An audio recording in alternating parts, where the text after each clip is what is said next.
Saya, Karen Delano. Fashion stylist adalah profesi saya. Banyak cerita yang sudah saya lalui, baik suka maupun duka. Sebuah proses yang membangun sukses, karena proses tidak dapat diprotes. Inilah cerita saya.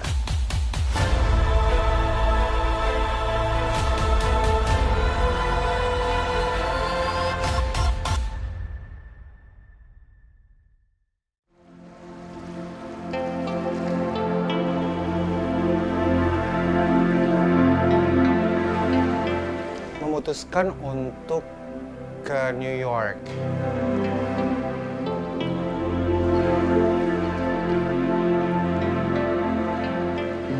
Short story, saya berangkat ke New York, bertemu dengan sepupu saya, sepupu dekat sekali, namanya Gracio. Dan Gracio itu ketika itu di New York, tinggal di Forest Hills, Queens, bersama dengan ibunya yang saya panggil Tante Ani. Nah, Tante Ani dan Gracio, mereka hanya tinggal berdua di saat itu. Jadi mereka juga berangkat ke New York mungkin sekitar 5 tahun sebelum saya ke sana gitu ya. Mereka bekerja juga di sana dan apartemen mereka tuh masih kecil sekali di Forest Hills, masih satu kamar lah ya. Jadi saya ingat banget saya tidurnya di sana tuh di ruangan meja makan dan pakai tempat tidur angin yang single gitu ya, di bawah di karpet. Ya jalan-jalan ke New York, sempat ke Philadelphia, ya kemana-mana lah ya. Sampai suatu hari saya melihat sepupu saya Gracio ini yang cukup dekat dengan saya, dia sakit gitu. Dia sakit dan sakitnya cukup parah, dan saya melihat juga tante saya hanya seorang diri untuk menjaga sepupu saya ini. Jadi lalu saya bilang sama sepupu saya satu lagi yang Audrey ini, saya katakan, ya udahlah saya nggak usah pulang gitu. Itu menjadi sebuah alasan awal untuk tidak pulang ke Indonesia, karena mendingan saya jagain deh sepupu saya si Gracio ini. Itu alasan awal pertama. Alasan kedua, it's New York. Siapa yang nggak mau di New York gitu ya? Karena dengan 2 minggu saja saya ada di New York, I feel like, oh my God, this is totally my city. Ini benar-benar saya. New York is me.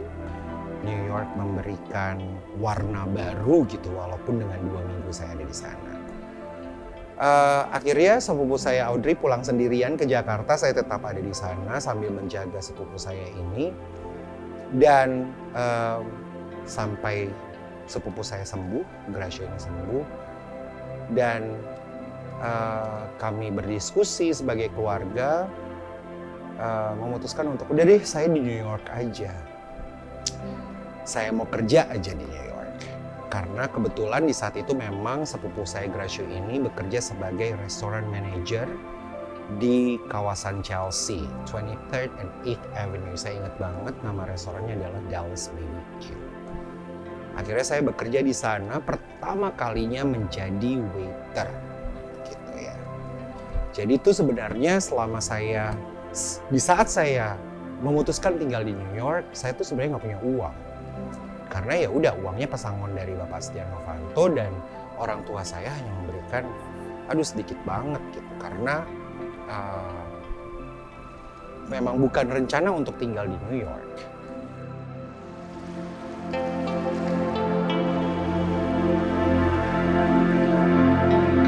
Di saat saya memutuskan untuk bekerja menjadi seorang waiter, then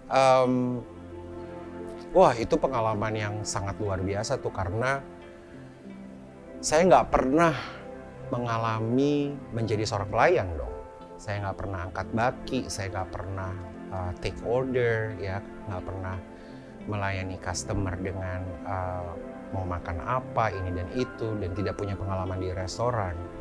Awalnya lucu banget gitu, kerja di sebuah restoran yang besar, Dan sebagai pemula saya hanya dapat 3 meja. 3 meja yang single lagi, artinya cuma 2, 2, dan 2. Jadi 6 tamu dalam satu hari, bekerja 8 jam. 1 bulan pertama tuh pekerjaan saya kacau karena ya nggak bisa angkat baki, nggak bisa take order, takut pecahin piring-piring, gelas, dan lain-lain. Sampai pada suatu hari saya nangis gitu ya, saya ke belakang restoran di tempat sampah, saya nangis. Sepupu saya Grash ini datang ke saya, terus dia bilang, "Kenapa lo?" kata gitu. "What's up with you?" And I said, "I don't want to be like this. I don't want to work as a waiter." Terus dia bilang, "Terus lo mau jadi apa dan lo mau kerja apa?" "It's New York, dan lo nggak bisa jadi bos gitu, lo nggak bisa kerja di kantoran juga, lo mau jadi apa? Jadi lo harus benar-benar bekerja seperti ini." Dan di saat itu dia mengatakan, "Kalau if you can make it in New York, you can make it anywhere." Nah, lalu saya berpikir, oh ya juga ya. Akhirnya saya bangkit. Besokannya tante saya mengatakan, "Kamu kalau kerja harus dengan nyali yang besar. Dan di saat bekerja, jangan cuma tahu diperintah, tetapi bekerjalah dengan mata, pikiran, mulut, telinga, dan tangan." Artinya di saat saya bekerja sebagai waiter, dan ini adalah area baru saya harus melihat gitu waiter-waiter yang lain gimana cara mereka bekerja. Dan bekerja restoran di New York tuh nggak dapat gaji bulanan. Gaji saya adalah uang service atau uang tips ya. Jadi semakin bagus kerjaan saya, semakin besar tips saya. Jadi saya harus melayani setiap orang. Long short story, saya akhirnya I can make it. I made it like 2.5 years. 2,5 tahun saya bekerja di restoran itu. Dari yang nggak bisa sampai bisa banget, dari yang bisa banget sampai fabulous. Artinya saya bisa mendapatkan 1 bulannya almost 3.000 US dollar lah. Nah, dari semua caci makian customer dan lain-lain, jadi akhirnya saya bisa kontrol. I was a driver ya, saya bisa kontrol semuanya. Saya tahu bagaimana caranya membuat customer itu suka sama saya, sayang sama saya dengan pelayanan saya supaya mereka meninggalkan uang tips yang besar. Bekerja menjadi seorang pelayan di sebuah restoran New York City itu ternyata adalah pembelajaran hidup nomor 1 yang pertama di dalam hidup saya untuk bisa menghargai waktu, menghargai uang, menghargai orang, mencintai diri sendiri, dan juga mencintai pekerjaan saya. Jadi saya belajar to enjoy myself, bagaimana saya harus bisa bekerja dengan hati. Itu di saat saya jadi pelayan, jadi waiter. Itu adalah sekolah yang saya dibayar, tapi saya punya pengalaman yang begitu besar as a waiter.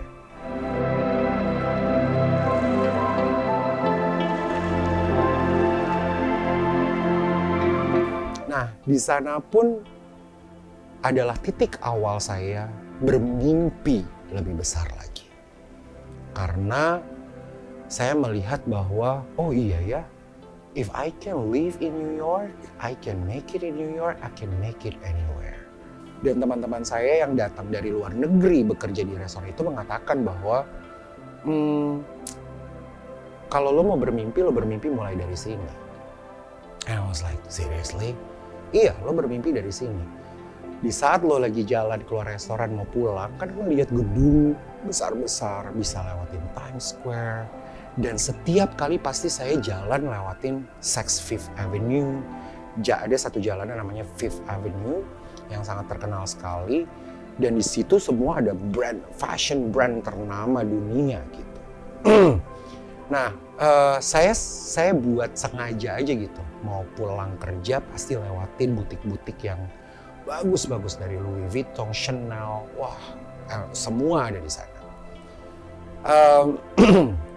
Di saat sebelum saya benar-benar bisa jadi waiter, maksudnya sampai saya benar-benar 2,5 tahun jadi hebat banget gitu ya sebagai waiter, saya selalu melewati sebuah butik, yaitu butik Louis Vuitton namanya.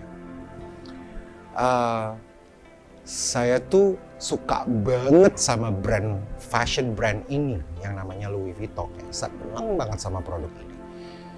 Tapi saya tahu saya nggak mampu gitu. Saya nggak bisa beli dompetnya, tasnya nggak mungkin gitu. Karena berapa uang yang saya harus bisa kumpulkan hanya untuk membeli dompet. Dompetnya mereka kan bisa 1.500 US, bisa 1.700, 2.000 US, ya itu udah puluhan juta. Setiap kali ngelewatin butik Louis Vuitton ini, saya ngelihat display-displaynya, ada tas, dompet, wah semua koleksi baru ditaruh displaynya kan di depan. And I was like, God, I want this. Gitu. Saya mau banget punya dompet ini, saya pengen banget punya tas ini. Tapi nggak tahu kapan. Nah, ternyata menjadi seorang waiter tuh nggak kecil gitu. Mimpi saya bisa dibesarkan. Di saat saya punya uang dan saya kumpulkan dari pekerjaan saya sebagai waiter, suatu hari pada akhirnya saya bisa pergi ke butik Louis Vuitton di Fifth Avenue, yang dimana sebenarnya sebelumnya saya pernah ke sana dengan baju yang baju waiter jelek gitu ya. Saya nggak dianggap, saya nggak dilayanin gitu ya. Tapi suatu hari saya datang dengan membawa uang cash, datang ke butik Louis Vuitton itu, dan saya bilang sama yang bukain pintu, karena dia nanya kan, hey, good afternoon gitu kan. And I said like, hey, good afternoon. And he said, is there anything that I can help? And I was like, of course, I want to buy a wallet. And he was like natapin saya dari head to toe. And I was like, I really want to buy a wallet. And he was like, oh okay. Terus dia bilang, you can go to upstairs and meet Sandy. So I went to second floor, and I met sales associate namanya Sandy. Dan ternyata Sandy ini adalah orang Indonesia yang bekerja di Louis Vuitton. And he was like, Indonesia ya? And I was like, yeah, I'm Indonesian. And he was like, apa yang bisa gue bantu? Gue mau beli wallet, gitu, mau beli dompet. Terus dia bilang, oh iya, boleh. Then I did it, I made it. Saya beli sebuah dompet Louis Vuitton yang dimana saya suka banget ya. Nah itu adalah awal saya berteman dengan orang Indonesia yang bekerja di Louis Vuitton. Saya beli itu dengan begitu bangganya, saya bilang, yeay, saya bisa ngedapetin sebuah dompet Louis Vuitton yang selama ini saya mimpi-mimpikan gitu ya. Jadi saya bekerja begitu keras untuk itu. Saya menganggap diri saya berhasil untuk bisa hidup di New York City hanya dengan membeli first thing, first stuff, first wallet di New York. Karena saya ngerasa, oh berarti saya bisa. Dan sebenarnya hanya dalam waktu 6 bulan atau 7 bulan saja saya numpang sama tante saya. Setelah itu saya sudah bisa ngekos lah bahasanya ya, bayar satu kamar di sebuah apartemen di Queens, di Elmhurst waktu itu. Saya punya roommate-nya juga orang Indonesia. Wah itu sih luar biasa deh. Yang dandanannya tuh cupu banget, yang nggak tahu apa-apa. Akhirnya mimpi dibesarkan lagi gitu, bahwa wah New York has a New York Fashion Week. Jadi saya ngerasa I love fashion. I want to be in fashion industry. I want to be in fashion world. And I was like, kayaknya ini waktu saya untuk going to the next level to have my dream even bigger.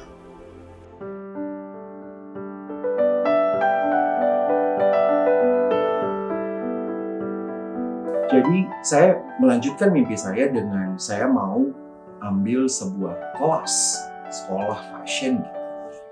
Dan di New York, di saat itu yang paling happening adalah FIT, Fashion Institute Technology. Jadi saya daftar deh sekolah sana dengan uang sendiri, bekerja sambil belajar. Waktu itu sahabat saya sih Ivi Batuta ya. Ivi Batuta ada di New York juga, yang juga tahu banget cerita ini sebenarnya. Dan awalnya memang saya bukan ke FIT dulu, bukan ke Fashion Institute Technology. Saya ambil di New York University, NYU, dan di sanalah saya mulai kuliah untuk ambil fashion business. It was a fashion business and luxury goods. Jadi saya di sana belajar tentang kenapa ada Hermes, kenapa ada Louis Vuitton gitu ya. Karena saya tertarik dengan, kok barang-barang fashion dunia mahal-mahal sekali ya, gitu ya. Mereka terbuat dari kulit apa, ceritanya seperti apa, dan kenapa Hermes itu mahal sekali, kenapa ada Louis Vuitton, kenapa ada Chanel, kenapa ada Dior. Di sanalah saya belajar gitu tentang barang-barang luxury fashion. Dan juga belajar fashion business, karena saya tidak kepikiran lagi tuh di saat itu untuk saya mau jadi fashion designer. No, I love fashion but I don't want to be a fashion designer anymore. Karena saya ngerasa kayaknya nggak di sana deh saya. Kegagalan saya yang dulu tuh memang menjadikan saya takut, tetapi bukan berarti saya mundur dari dunia fashion. Nah, makanya kenapa saya ambil sekolah, diawali NYU, melanjuti lagi di Fashion Institute Technology. Di sanalah saya belajar besarnya tentang dunia fashion sesungguhnya. Dunia artinya dunianya, bukan hanya Indonesia, bukan hanya New York, Tokyo. Saya belajar tentang Tokyo fashion, belajar tentang New York fashion, London, UK, anywhere. Semua saya belajar di sana. Dan ada satu kelas yang di mana saya ambil summer class-nya itu tentang fashion styling, wardrobe buat perfilman dan buat teater. Jadi saya belajar bagaimana menyiapkan wardrobe, bikin konsep, semuanya saya belajar di sana untuk di belakang panggung. Jadi kalau mau jadi fashion stylist ya Beyoncé, mau jadi fashion stylist buat Broadway gitu ya kan, kalau New York kan Broadway ya. Jadi saya belajar tuh di sana. Saya ambil sama kelasnya. So, pengalaman belajar saya, experience saya untuk sekolah di New York tuh, saya bisa katakan semua yang saya alami untuk tinggal di New York menjadikan saya sekarang. Pembelajaran hidupnya sangat luar biasa. Saya harus bagi waktu, bagi-bagi uang, bagaimana saya harus bisa bayar sekolah, bagaimana saya harus bisa bayar apartemen saya, makan saya, telepon saya, dan pura-puranya saya. Di New York, I was totally a single man, right?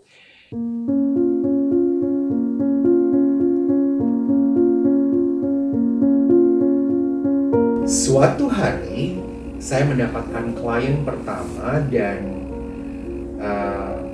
klien saya ini adalah orang Indonesia, tinggal di Jakarta, seorang ibu-ibu, dan ternyata klien ibu-ibu ini adalah partner saya yang saya ceritakan terakhir kalinya saya memutuskan jadi fashion designer. Jadi kita kontekan lagi dari Jakarta dan dia mempercayakan saya sebagai personal shopper-nya.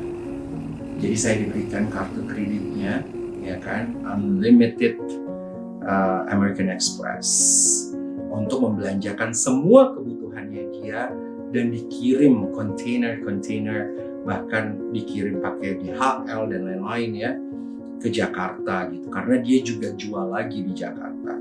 Di saat itu masih baru-barunya Tory Burch ya. Jadi Tory Burch itu lagi semua orang kayaknya mau beli Tory Burch, dan Tory Burch kan dari Amerika ya. So itu adalah pertama kalinya. Nah, menjadi personal shopper dari si ibu ini itu membuat penghasilan saya semakin besar sekali, karena bekerja personal shopper tuh pasti ada persentasenya. Jadi saya mendapatkan sekian persen. Misalnya. Kalau si ibu ini belanja 10.000 US dollar, saya dapatnya 25%, bahkan 30%. It was big. Semakin besar pendapatan saya, dapat lagi klien saya yang lain yang tinggal di New York sebagai personal shopper. Bekerja menjadi personal shopper di New York itu membuat pendapatan saya semakin besar sekali. So, dari tinggal di Queens, di Elmhurst, I moved to Roosevelt Island. Roosevelt Island itu hanya naik tram 10 menit lah ke Manhattan. Saya tinggal di island kecil namanya Roosevelt Island yang saya bisa melihat view ya skyline-nya dari Manhattan, New York City. It was a big apartment, besar sekali apartemennya. Saya pada akhirnya sanggup untuk bisa membayar apartemen sampai 3.500 US dollar per bulan. Semua barang-barang mewah dari tempat tidur semuanya deh bagus semuanya. Dan mendadak jadi orang Indonesia kaya raya yang tinggal di New York. Semua tas Louis Vuitton akhirnya saya beli, ya kan? Yang di awalnya cuma dompet Louis Vuitton akhirnya beranak Louis Vuittonnya. Dari tasnya, dari bukunya, semuanya sampai koper, wah semua deh. Sampai ke tas anjing. Saya punya anjing di New York yang saya kasih nama Divo. Itu anjing itu saya ingat banget beli lagi. Sebenarnya nggak boleh beli ya, tapi saya belinya $4.000 waktu itu. So it happened, saya jadi kayak punya semuanya gitu. Punya semuanya.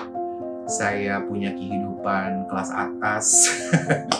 Saya bisa housewarming party di rooftop dari apartemen saya. Saya pakai DJ, saya pakai bartender, bikin white party. Wah, I think I was really hebat saat itu ya. Hebat banget deh. Saya nganggep diri saya tuh kayaknya, wow, I did it well gitu ya. Saya benar-benar bisa menjadi peran yang begitu luar biasa di New York. Ya, New York kan gede banget gitu. Banyak teman-teman saya mengatakan bahwa New York is the capital city of the world. Kalau saya sampai bisa seperti itu berarti saya udah kece banget nih.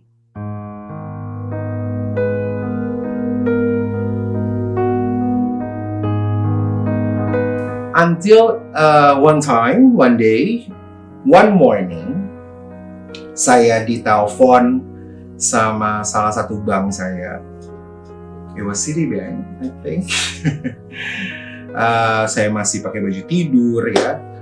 Ditelepon and orang yang telepon saya mengatakan, "Hi, Mr. Delano, good morning." And he said that blah blah blah blah blah. We decided to freeze your account. Jadi katanya account saya harus dibekukan. I was like, what? No, this is not gonna happen. What happened? What happened, sir? What happened? And that guy said, ya kalau mau tahu kenapa, cepat datang ke kantor kami akan menjelaskan kenapa. And I said like, okay, nggak pakai baju yang, wow, udah deh, udah cuma pakai baju pajamas, pergi ke Citibank, and I met that guy, and he said that we're sorry. Dia bilang katanya maaf banget, kita harus freeze account-nya karena dicurigai ada pemasukan yang tidak baik. Gitu. Karena memang pemasukan saya begitu besar sekali gitu. Mungkin mereka mencurigai ada sifat-sifat terorisme, mungkin ya teroris, like that lah. Yang padahal saya sampai bilang, oh saya akan bawa bon-bon saya gitu, saya akan bawa semua yang saya belanjain buat klien-klien saya gitu, bahwa yang saya belanjain itu adalah barang-barang. Kan ini kerjaan saya sebagai personal shopper. Gak tau lah kenapa ya pada akhirnya benar-benar dibekukan dan uangnya cukup besar sekali di sana. It happened sampai pada akhirnya di hari itu saya menjadi orang yang paling miskin di dunia. I do not have cash, nggak punya duit sama sekali. karena sudah dibekukan account saya. Dan saya datang balik ke apartemen saya cuma nangis dan saya bilang, why this is happen to me? Saya cuma bilang, loh kenapa ya? Berarti ini adalah kegagalan kedua saya. Pertama kan jadi fashion designer. Kedua saya gagal di New York.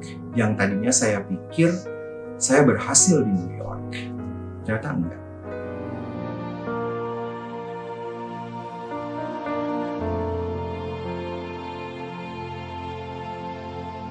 Cinta adalah kepada siapa kita siap untuk patah hati.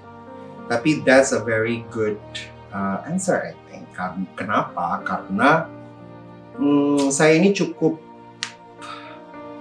menjadi pribadi yang saya juga bisa bilang saya pejuang cinta. Saya ini PC.